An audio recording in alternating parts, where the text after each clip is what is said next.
Hello hi வணக்கம் மக்களே, welcome to BAS Anna news 27 channel. பிரதம மந்திரி பயிர் காப்பீட்டு திட்டம் செயல்படுத்தப்பட்டு வருகிறது. இத்திட்டத்தில் 26 வகையான பயிர்களுக்கு காப்பீடு செய்து விவசாயிகள் பயனடைந்து கொள்ளலாம்.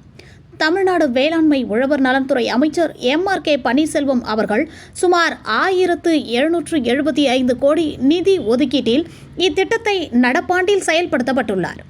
இத்திட்டத்தின் கீழ் விவசாயிகள் பயன்பெறும் வகையில் இயற்கை சீற்றங்களால் ஏற்படும் இழப்பு மற்றும் காலநிலை சூழ்நிலை காரணமாக ஏற்படும் இழப்புகளுக்கு இழப்பீட்டுத் தொகை வழங்கப்படும். இத்திட்டத்தை அருகாமையில் உள்ள பொது இ-சேவை மையங்களில் விண்ணப்பித்துக் கொள்ளலாம். மக்காச்சோளத்திற்கு கடைசி தேதி 31/10/2024.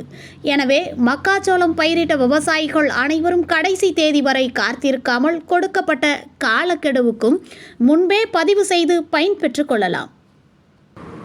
இது போன்ற தகவல்களை தெரிந்து கொள்ள பிஏஎஸ் அண்ணா நியூஸ் 27 சேனலை லைக் பண்ணுங்க, ஷேர் பண்ணுங்க, கமெண்ட் பண்ணுங்க, மறக்காம சப்ஸ்கிரைப் பண்ணுங்க. பக்கத்தில் இருக்க பெல் ஐக்கானை கிளிக் பண்ணுங்க. அப்பதான் நாங்கள் போடுற வீடியோஸ் உங்களுக்கு நோட்டிஃபிகேஷன்ஸில் வரும்.